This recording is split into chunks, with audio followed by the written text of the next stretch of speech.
Hello everyone, important TV पे आप लोगों का स्वागत है। मैं इस वीडियो पे आप लोगों के साथ वर्ल्ड मोस्ट पावरफुल रॉकेट और दुनिया में सबसे चर्चित नासा के आर्टेमिस 1 मिशन की पूरी जानकारी इस वीडियो पे देने वाला हूँ। वीडियो पसंद आए तो प्लीज़ लाइक करें और चैनल पे नए हो तो प्लीज़ चैनल को सब्सक्राइब करें। आर्टेमिस 1 पूर्व में एक्सप्लोरेशन मिशन 1 नासा के डीप स्पेस एक्सप्लोरेशन सिस्टम का पहला एकीकृत परीक्षण होगा। Orion spacecraft, space launch rocket और फ्लोरिडा के केप कार्निवल में केनेडी स्पेस सेंटर का ग्राउंड सिस्टम। तेजी से जटिल मिशनों के श्रृंखल में आर्टेमिस 1 एक बिना क्रू वाला उड़ान परीक्षण होगा जो मानव को गहरे अंतरिक्ष एक्सप्लोर करने में आधार प्रदान करेगा और चंद्रमा और उसके आगे मानव अस्तित्व का विस्तार करने में हमारी मदद करेगा। इस उड़ान के दौरान अंतरिक्ष यान दुनिया के सबसे शक्तिशाली रॉकेट पर लॉन्च होगा और मनुष्यों के लिए बनाया गया किसी भी अंतरिक्ष यान की तुलना में कहीं अधिक दूर तक उड़ान भरेगा। ये लगभग 4 to 6 वीक के मिशन के दौरान चंद्रमा से हजारों मील दूर और पृथ्वी से 2,80,000 मील की यात्रा करेगा। अंतरिक्ष यात्रियों के लिए किसी भी जहाज की तुलना में ओरियन लंबे समय तक अंतरिक्ष में रहेगा और पहले से भी ज़्यादा तेज और गर्म होकर पृथ्वी पर लौटेगा।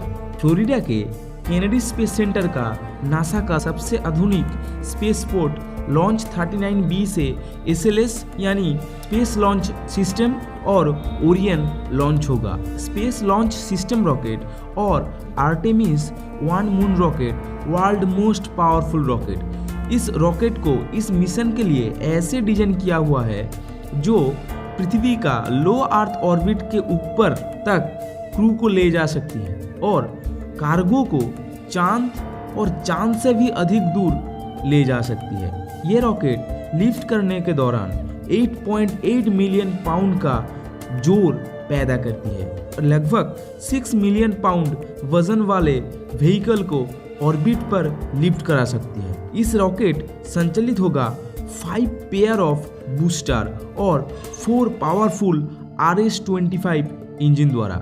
ये रॉकेट 90 सेकंड के अंदर वायुमंडल की अधिकतम बल की सीमा पर पहुंच जाएगा।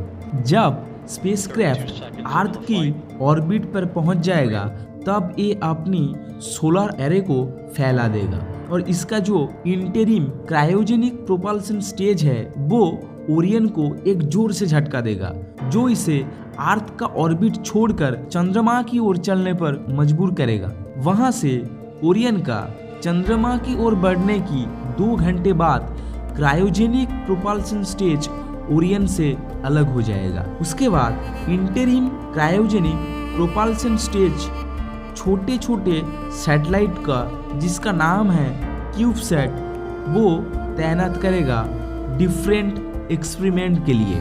अब जर्नी शुरू होता है ओरियन का चंद्रमा की ओर। जैसे कि ओरियन पृथ्वी की कक्षा छोड़कर चांद तक अपना पथ जारी है, ओरियन का जो मेन सर्विस मॉड्यूल है जो यूरोपियन एजेंसी के द्वारा प्रदान किया गया है वो ओरियन स्पेसक्राफ्ट का मेन प्रोपल्शन सिस्टम और पावर सिस्टम है जो ओरियन को आगे बढ़ने के लिए सपोर्ट करेगा। ये सर्विस मॉड्यूल फ्यूचर मिशन में अंतरिक्ष यात्रियों के लिए हवा और जल का सपोर्ट सिस्टम बनेगा। उसके बाद ओरियन GPS का जो सैटेलाइट का समूह है अर्थ की ऑर्बिट पर उसको छोड़कर उसका ऊपर जो कम्युनिकेशन सैटेलाइट रहता है उसके ऊपर से गुजरेगा। जब इसके ऊपर से ओरियन पास करेगा तब ओरियन मिशन कंट्रोल सेंटर जो हॉस्टन पे स्थित है उसे कम्युनिकेशन करने के लिए Orion NASA tracking and data relay satellite system से स्विच करेगा और डीप स्पेस नेटवर्क के जरिए मिशन कंट्रोल सेंटर के साथ कम्युनिकेशन करेगा। मेरा एक वीडियो है how NASA will communicate with the spacecraft by deep space network. आप वो वीडियो जरूर देख लेना, वो आपको समझ आ जाएगा नासा कैसे अपने डीप स्पेस नेटवर्क के हेल्प पे स्पेसक्राफ्ट के साथ कम्युनिकेशन करता है। गहरे अंतरिक्ष में नेविगेट करेगा और कम्युनिकेट करने और ऑपरेट करने के लिए इसका जो यूनिक डिजाइन किया गया है वो उस पर काम जारी रखेगा।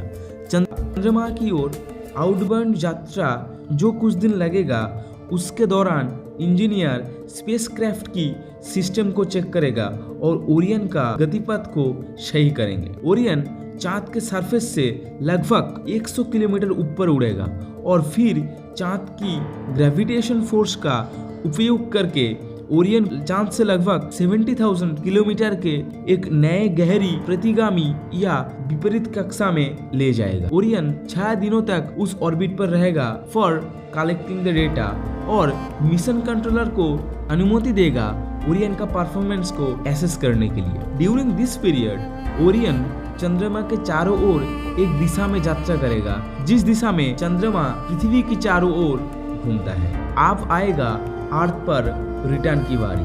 पृथ्वी पर आपने वापसी यात्रा के लिए ओरियन और एक नजदीकी फ्लाईबाई करेगा जो अंतरिक्ष यान को चंद्रमा की सतह के लगभग 100 किलोमीटर की भीतर ले आएगा।